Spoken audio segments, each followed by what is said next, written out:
All right, thank you so much.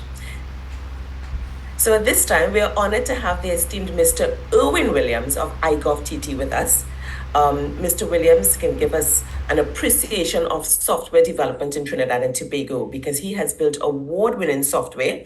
He has taught at local universities and presented at numerous conferences.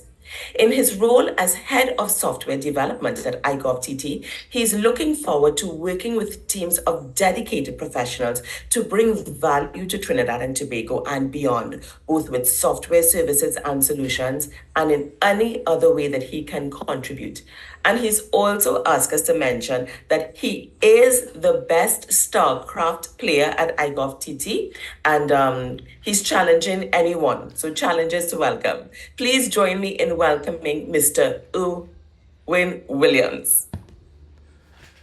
Thank you very much, Bobby. Thank you very much, everyone else. All protocols observed in terms of our regular welcome and saying good morning to everyone. As I jump in, I want to also express a deep, heartfelt gratitude for what we just did with those photos, because it allowed us to emphasize, turn your cameras on, let's see you, let's see who's here. Because I'll tell you from where we sit as virtual presenters sometimes, when there are not enough cameras on, it kind of feels like you're talking to yourself. But when we can see your faces, we can see either your quizzical expressions, or we can see who's really digging it, or we can see those who are saying, that man mad, I better than him at StarCraft. It adds more spice and more vibes to the presentation. So thank you very much for doing that, for that little segue into taking photos. It brought the reality to this segment, and it took us a little away from too much digitization, too much virtualness. I know we're virtual, but to see your faces is amazing, and I'm very grateful. Let me present my screen. So share, and I promise I will not take up too much of your time. From iGov, we were happy to participate in this. We see the importance of advocating for and celebrating all kinds of development, website development, mobile development, Internet of Things, game development, and so this is definitely something we encourage and we love to see more of.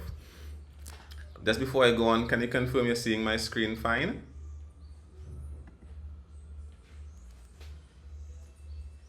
All right, good. Great, so I have a few minutes to talk to us about website development in the context of maybe how I've done it over the years.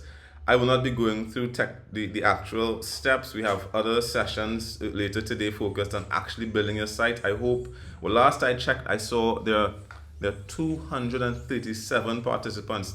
That is a way look at people moment, if ever there is any for us to have today. And that's great. I would love if at the end of today, we have 230 websites built. I would love that. That would be amazing.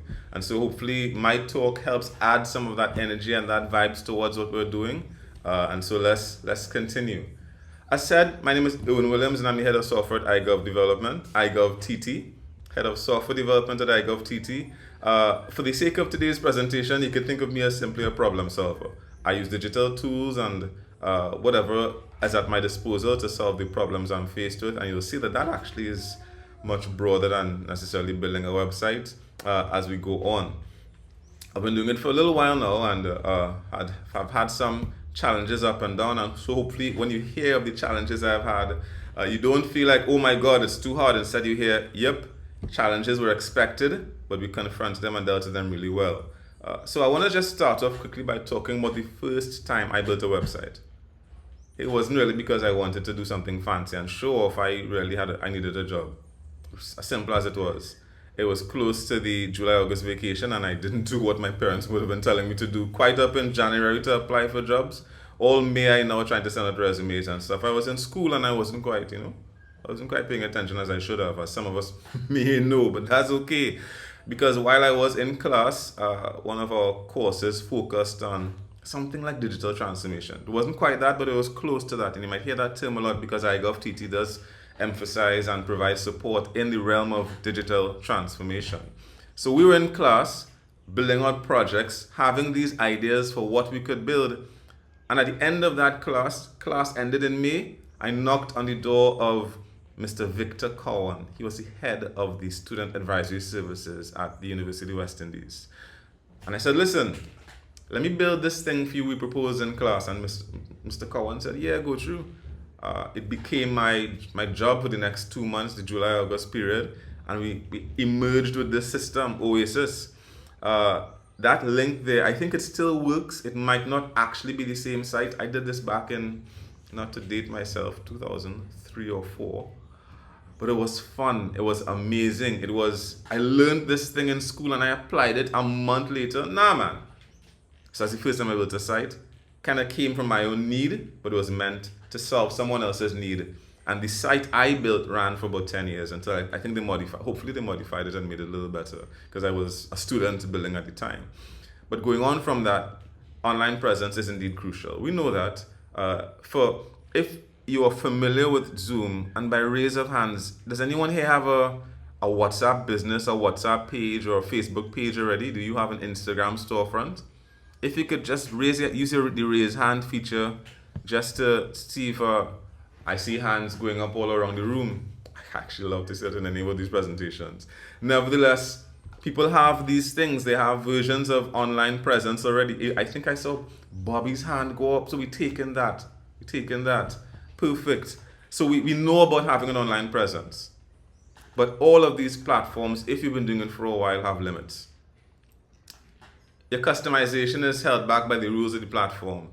The platform changes. So if you're familiar with advertising on these platforms, sometimes you see the rules for what's a valid ad and how an ad gets promoted changes. And of course, all custom interaction is mediated or facilitated by the platform. Right? It's not direct. You can't change how you want them to interact with you. If you're a WhatsApp business, it must be via WhatsApp. On Instagram, they must have an Instagram account. That kind of a thing. So the platforms are great, but they have their rules. You play in their party. So the importance of having a site allows us to branch away from those restrictions and perhaps do your own thing, explore and have greater access to what other tools exist. If new tools come about, new solutions present themselves, you could stick it onto your website. And of course, if you do, let's say you are a lessons teacher or a seamstress or you are a baker, all those things are fair game. There's no real limit in terms of what we put online. The services can be diverse. And in fact, I didn't just want to say this like, you could if you're a lesson teacher, or you could if you're a seamstress. I went and searched and I found, yes, I just searched for maths lessons online and bounced up. Now I don't know Kerwin Springer, but his first name is beautiful. I don't know it. The point is, maths lessons. Found his website, and this is actually a link. I could click on it if we had more time. I found a seamstress online. I don't have any dresses to make, but you understand what I'm saying. This wasn't, I went to Instagram to find a seamstress. So I just went to Google, searched for tailors and seamstresses online and found this in Trinidad. And that's important. These are Trinidadian businesses. These are Trinidadian services. Trinidad and Tobagonian to make sure we represent the country online, presenting their services online. They even bakeries online. I mean, some of us may be familiar with Linda's. Linda's is online as well. I don't know who Pesh is, but they're online. This is Trinidad and Tobago footprints represented on the internet, on the web, via websites. So when we say get your site online, we mean beyond just the digital marketplaces and the little platforms of Facebook and so on. We mean get out on the web for yourself. Talking about getting out for yourself, the next time I built a site, I was still on campus, I was still a student, and a department this time hired me.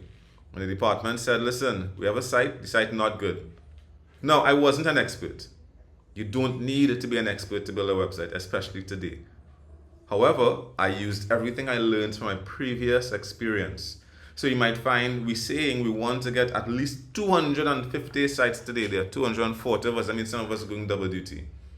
Your first site may be just okay. Hopefully your next site is a little better. I already looking into your building your second site. I'm sorry. But I think you could do it, Alicia. I see you. I think you could do 3 sites today, Alicia. I just saw your name on the roster, Alicia Lendor, so I'm calling your name for spite. I hope you don't mind. But beyond that, when I built this site, it served the whole campus. This is a university of thousands of people, and anybody who needed past papers could have gone to this site. It was very gratifying. I felt like, wow, this was cool, and I overcame some challenges. Now, mind you, I was in school learning computer science. In other words, I was learning everything you need to know to build sites at the time. Because it used to be a little more difficult. I think I saw Darren Duray on this call. I'll tell you a story of Darren and myself. I was a student back when I think he was working. Not to age any of us guys, we're all young still. And I remember there was a project that Campus IT reached out to me on. There was a site with a problem, and I was still green. I remember Darren's name coming up because Darren jumped in and fixed it. And if you ask Darren on this call if it was easy or not, he might say it's easy now, but back then it was challenging.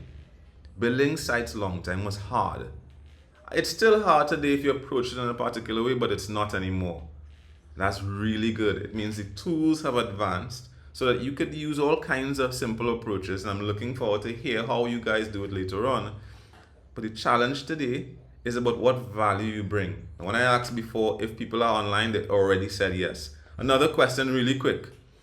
Any of us here have you have your own business, or you know someone with their own business who's not online? So you have your own business and you don't have a website.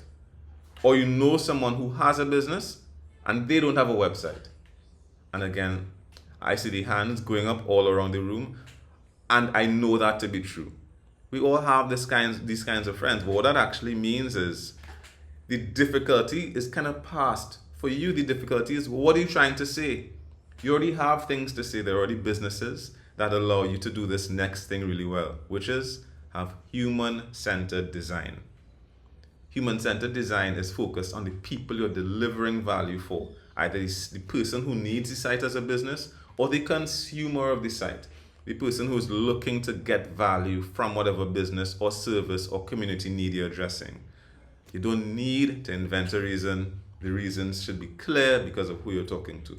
Really and truly, like I said, focus on solving problems.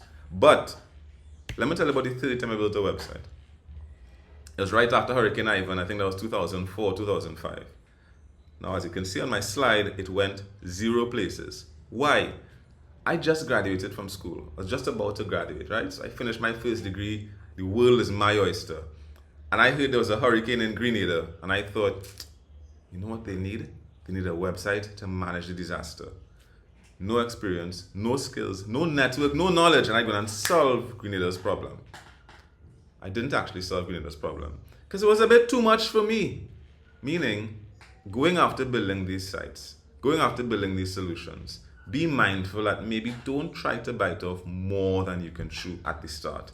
There is nothing wrong with having a world-changing, world-shaping agenda. To be clear, that last line where it says, so I went to work with people who build sites for a living, it kind of buries the lead. I went to work for a company whose tagline was this: software to run the world.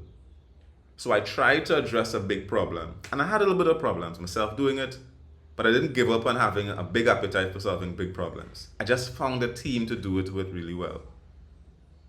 Still, focus on solving problems. Your primary goal, and my recommendation to you as you build out your sites, is solve a problem.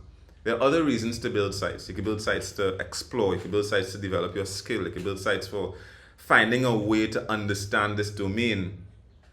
But one of my recommendations is solve a problem. And in fact, as I end, I want to talk about solving real problems. The problems we have in our society in Trinidad and Tobago. One of them. You guys ready? I built a chicken coop. I know you're thinking, what is man talking about? But I really did. I did it like 2 weeks ago and I'm very excited. So I told my family, I tell everybody I met, I built this coop. Particularly because, to be clear, if you may not have appreciated it before, but I am a software engineer. I'm not a chicken coop builder. But it was a problem. My wife said to me, we are getting chickens. And I said, all right. And then she showed me a Pinterest board of the world of opportunities. And I said, babes, I cannot build those things. But see that one there, I could build that one. And I liked it because it reminded me of something important. It reminded me of something I made up. I make it up. If you go online and search for it, you wouldn't find it. The chicken coop principle. Identify a need. My wife said, we're going to get some chickens because we want to get some eggs. Great idea. Great need. Understand what you could do. My level of building is for that chicken coop you saw over there. It's not particularly grandiose, but I know I could do that, and I did. And I was very proud. It took like a whole weekend, and I may have cut myself a couple. That is not important. The point is, it was built. When it was built, I built with as much care and attention as I could have applied. And then the fundamental bit is it delivered the thing we were looking for. And in fact, it went beyond that. Because I limited the scope, I limited what I could have done, I tried my best. My family loves it. My kids keep watching that video. I did a little video of how to build it. These children wouldn't stop watching the video, which of course means we keep watching the video over and over again. But that's okay, because it delivered the value. Now you might say, how does man come to talk about websites and talk about a chicken coop? Because principles of design and solving problems, they tend to repeat themselves across domains. So it's not so much that you're coming to build a website. You're coming to understand how to solve someone's problem. A website is a powerful tool. It allows many more humans to access the services that you're trying to present to the community. Focus on real offerings. And mind you, I said solve a real problem. My problem was chicken coops. I don't know how long that chicken coop will last, And maybe your first website may last 2 weeks longer than my chicken coop.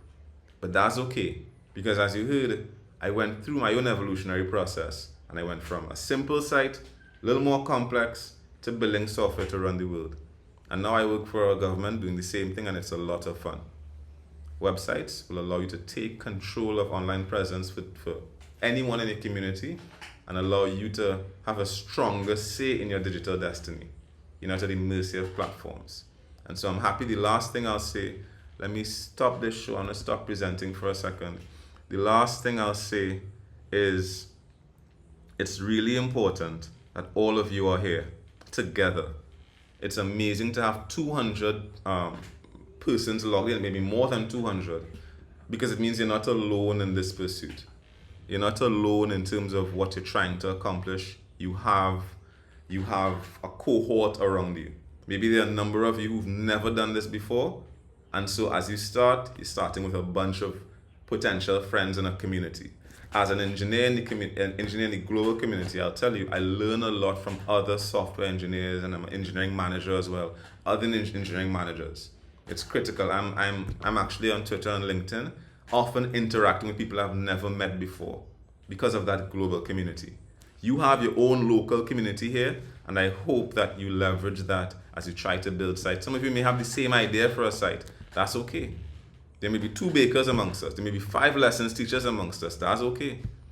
How you approach it will just add to the overall understanding and the community that's involved in building sites. And so, of course, once you finish, I think my D-Hub, my MDT colleagues mentioned before, there's a thing called D-Hub. I hope as a part of this process, you register there, because you'll discover there are hundreds of other engineers in Trinidad and Tobago who write software.